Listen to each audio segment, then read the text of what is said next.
යාළුවනේ අද මම හදන්න යන්නේ ස්පෙෂල් චිකන් කරි එකක්.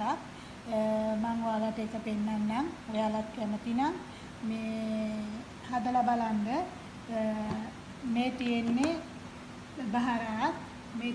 බහරාත් කරි. ඒ කියන්නේ ඔක්කොම කලවම් 3-5 කහ කුඩු එතකොට මේ ගම්බිරිස් කුඩු මිරිස් කුඩු අපේ ලංකාවේ විදිහට කොටා ගත්තා මේ කලරින් මේකේ තියෙන්නේ 3-5 කලවම් කරලා මේ කොටපු කුඩු මේ ලුණු මේ සුදු ලුණු මේ තියෙන්නේ මම ගත්ත චිකන් ටික අරන් තියෙනවා කපලා හොදලා කෑලි වලට වලට පේනවනේ සාමාන්‍ය කෑලි වලට කපලා හොදලා අරන් තියෙනවා මම මුලින්ම කරන්නේ චිකන් ටික හදාගන්න එකයි ඒක පැයක් විතර තියන්න ඕනේ. ඒකට දානවා මුලින්ම මේ 3-5 පොඩ්ඩක් දානවා. පොඩ්ඩක් දාන්න එපා යාළුවනේ. පොඩ්ඩක් දාන්න 3-5. මෙන්න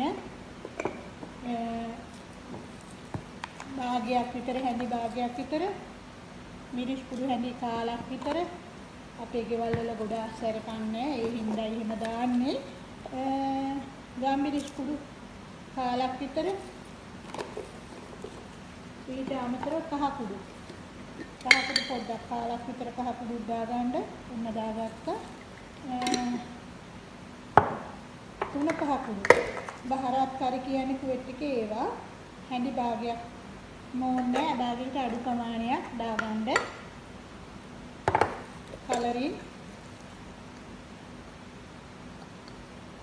හැඳි කාලකට ටිකක් වැඩි තියෙනවා ඒක දාන්නේ පාට ගන්න ලුණු කුඩු හැදි එකමාරක් දානවා මම මොකද මේ අපේ ගෙදර වැඩි ලුණු කන්නේ මේ තියෙන සුදු ලුණු පේස්ට් එක මම සුදු ලුණු හදලා මේ බෙන්ඩර් කරලා දාලා තියෙන අපේ කරකේ සුදු ලුණු වලට කැමති ප්‍රමාණයක් දාගන්න ඔන්න ඔච්චරයි එකට දාන්නේ මේක අනලා පැයක් විතර තියන්න පැත්තකට කරලා ඊට පස්සේ තමයි මේක උයන්න ගන්නෙ එතකම උයන්න ගන්න පැයක් විතර මේකේ රස උරා ගන්න මේ කෑම එකට කුකුළු ටිකට අයින් කරලා වහලා තියෙනවා.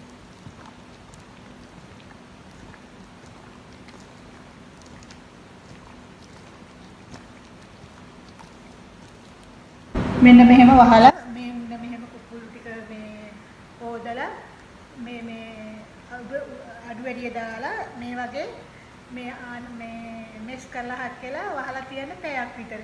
ඊට පස්සේ තමයි මේක හදන්න ගද්දි ඉතුරු කොටස මම දාන්නම්.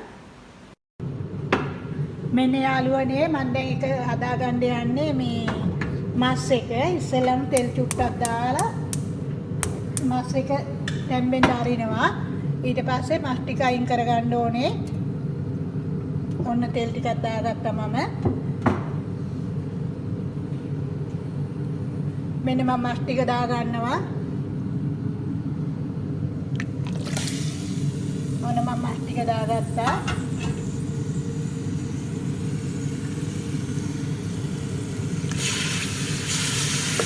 මොකද මේකට වෙන දාන්නේ මේක කොහොම ඔය තැම්බෙන්න අරින්නේ මේකේ මස් එකෙන් එන ඉස්ම වෙලේ ඊට පස්සේ තමයි මේ මස් ටික එළියට ගන්නෙ.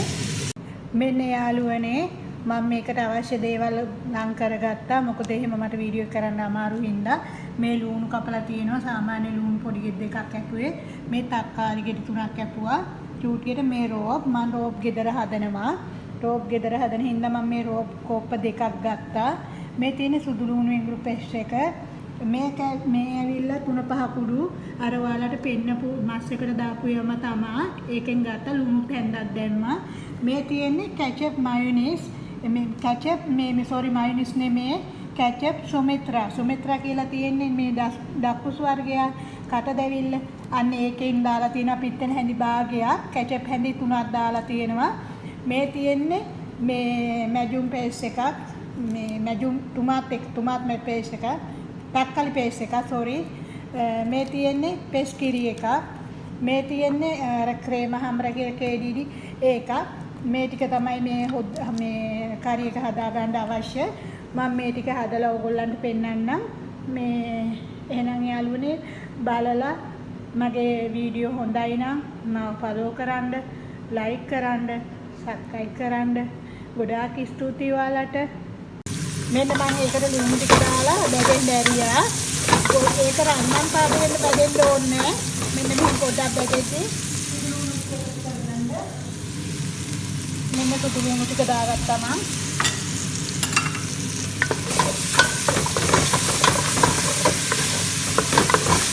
සුදු ලුණු බැදලා සුවඳෙද්දි සුදු ලුණු එකේ සුවඳෙද්දි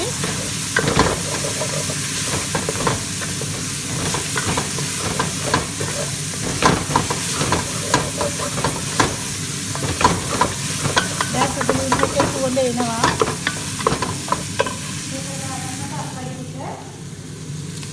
මෙන්න මම තක්කලි ටික එකතු කරගත්තා.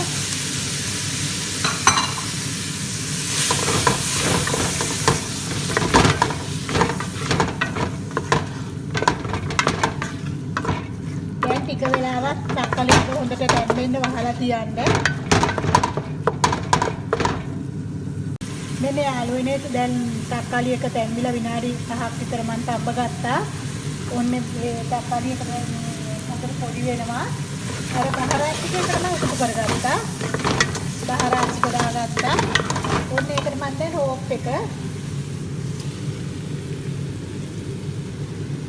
හොඳට රෝප් එකක් හොඳට මේවා වෙන්න ගහලා ගන්න. ඒකට රෝප් එකත් එකතු කරගත්තා.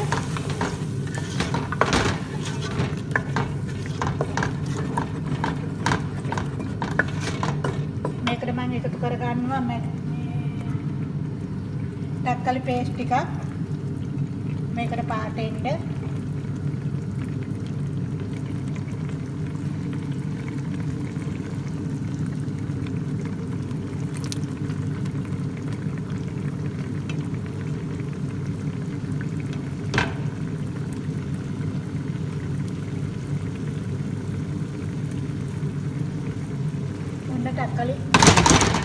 තක්කලි එකත් එකතු කරගත්තා.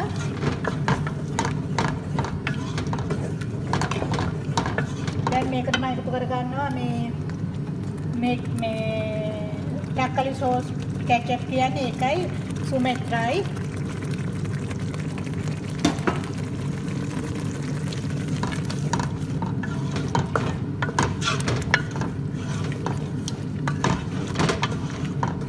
ඒකට මම එකතු කරගන්නවා පේස්ට් කිරි එක.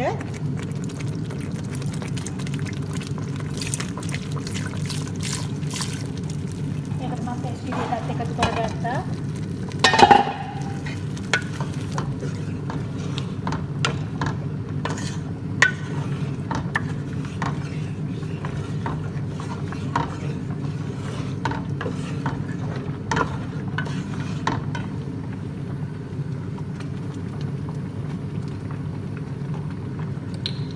ඒකට මම එකතු කරගන්නවා තව මේ ක්‍රේම එක.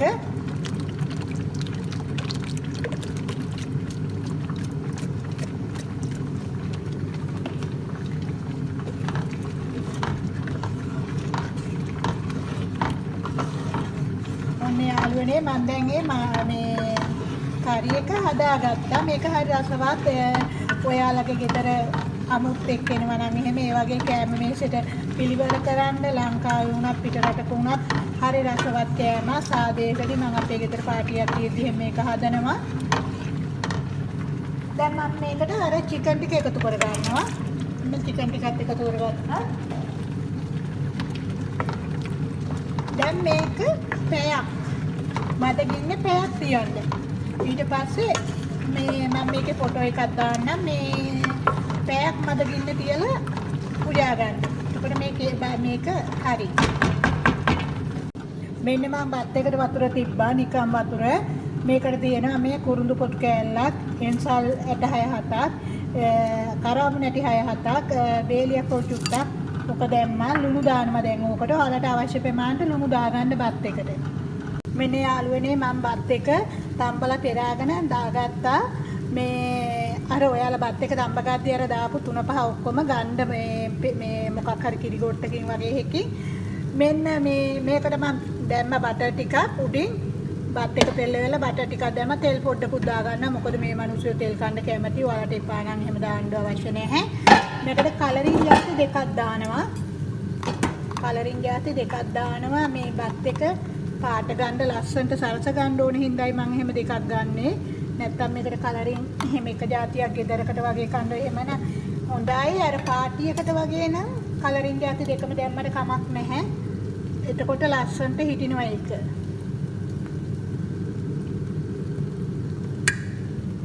මේකට දිගට ලුණු කපලා බැද ගන්නත් ඕනේ. බත් එකට උඩින් සැරසිලි කරන්න. මෙන්න මෙහෙම තව බටර් ටිකක් දාලා කජු ඔය ස්නෝබර් වගේ ඒවා බැදලා තියාගත්තත් කමක් නැහැ. මෙන්න දැන් මම බත ලෑස්ති කරගෙන ඉවරයි. දැන් මේක මම අදගින්නේ වහලා තියෙනවා. දැන් පෙරලා ඔක්කොම කරලා ඉවරයි.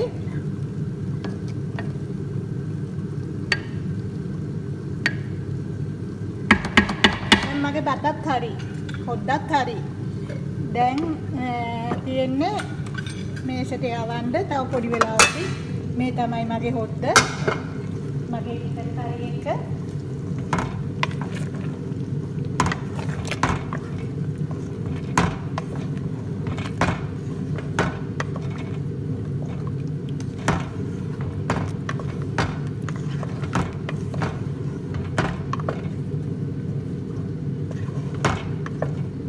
මේක මේ දෙකම හරි රසවත්. ඔයාලා හදලා බලන්න. මේක හරිම රසවත්, හරිම වැදගත්. ඔයාලා කැමති නම් මගේ වීඩියෝ නරඹන්න. ඕගොල්ලෝ මට ලයික් කරන්න, ෂෙයා කරන්න, සබ්ස්ක්‍රයිබ් කරන්න. ඔයාලට ස්තුතියි යාළුවනේ.